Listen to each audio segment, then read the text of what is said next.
Hello guys, now as I record this video, 15 regions experience another air raid alert, but with one very big exception. These are 15 regions inside the Russian Federation. A tremendous change in the course of the Russian war in Ukraine and now Russian war inside Russia. Because Putin and millions of his population who so much wanted war invited it back to Russia. That is the law. Right now, Ukrainian drones, Ukrainian-made missiles are traveling to various legitimate military targets inside the Russian Federation and 15 regions. Just think about that, 15 regions, including Moscow, experience air raid alert, explosions, and a very clear message: Russia can and will be defeated. Also, it seems very logical that a potential meeting between Putin and Trump in Budapest was cancelled after a failed conversation between Rubio and Lavrov. I think it's very difficult for sane people to communicate with the Russian side, to try to hear something adequate and then to pretend that the process of negotiations still takes place. I'm actually satisfied that Ukraine, our EU allies, have developed this kind of communicative strategy. We are prepared to end the war, but Russia will fight until the collapse of the Kremlin regime. The good news: this collapse has already started. My name is Anna, I'm from Ukraine, I'm in Ukraine, and if you want to see the defeat of Russia and Putin in The Hague instead of Budapest or Alaska, subscribe. I'm sure we will discuss that on the channel sometime really soon, and please like, comment these videos and share to spread the truth. That's important. So as I record this video, the 15 different regions inside the Russian Federation experience air raid alert.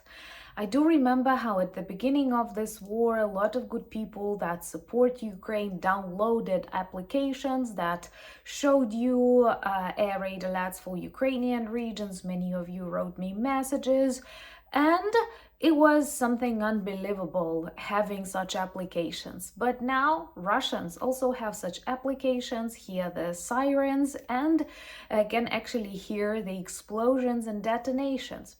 The only important exception here too is that we only target military sites, contrary to Russians that target civilian infrastructure, trying to push Ukrainians to surrender. But once again, they prove they know nothing about Ukraine, Ukrainian mentality, and Ukrainian spirit. So 15 Russian regions are under attack of Ukrainian drones, Ukrainian missiles traveling to demilitarize various evil military facilities, and I'm sure tomorrow we will know more.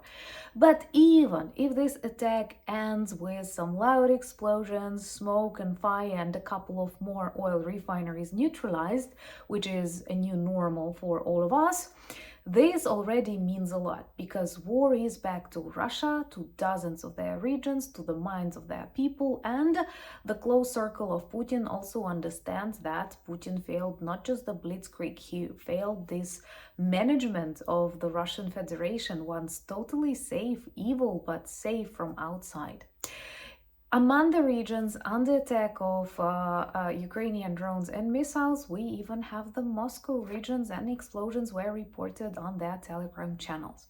What I also loved is the list of weapons that Ukraine might have directed to the Russian Federation, and it includes a lot of homemade things, because with them we don't need to wait for any approval or permission.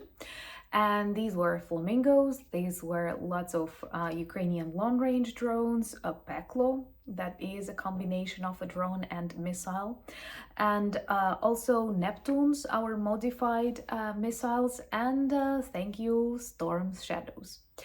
I believe one of the main reasons why Putin called Trump and spoke with him and promised another meeting in Budapest was the idea to give Ukraine tomahawks, and with the help of these missiles we could have destroyed more Russian military arsenals, drone production factories, oil refineries quicker and deeper inside Russia.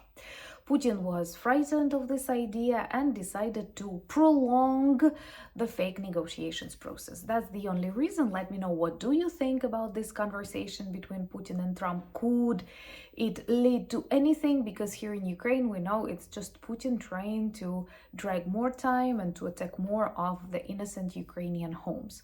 But subscribe to witness the collapse of the Kremlin regime, because it has already started and some signals demonstrated, and the process is irrevocable.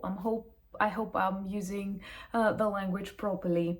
And by the way, thank you for teaching me some complex English structures, words, correcting me. I love it. And it's a privilege to be able to improve my English together with you.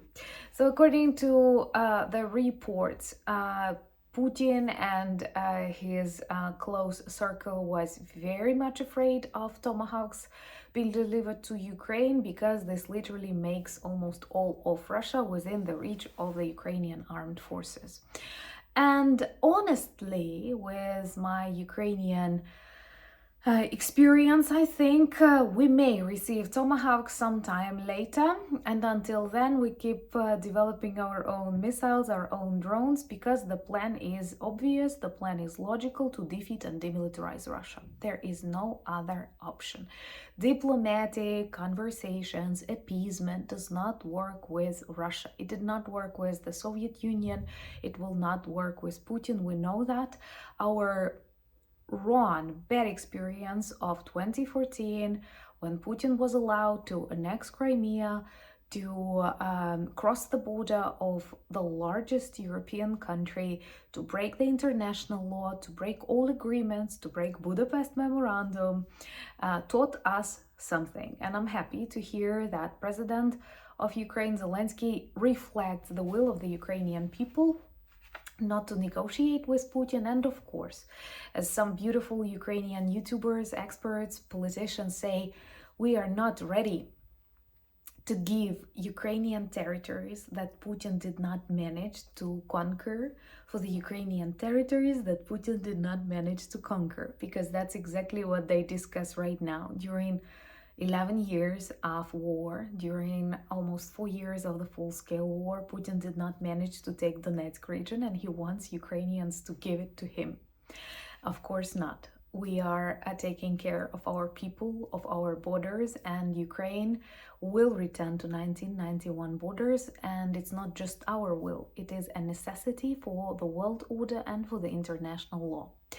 Trust me, if we had everything we need, like tomahawks, like intelligence, even back in 2022, I mean, everything we need, Russia would have collapsed long ago.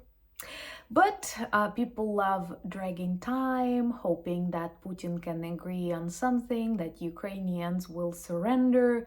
No. The only way to bring lasting peace is to defeat and demilitarize Russia. And I believe more and more people in a distant, far away from Moscow regions and cities start thinking in a similar way.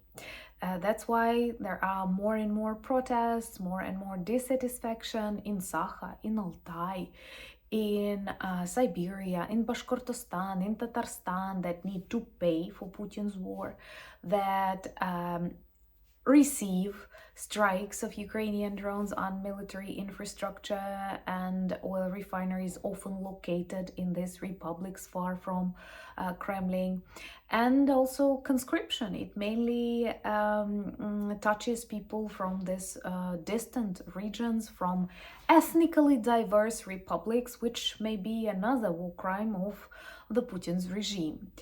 And more of them start speaking about this dissatisfaction.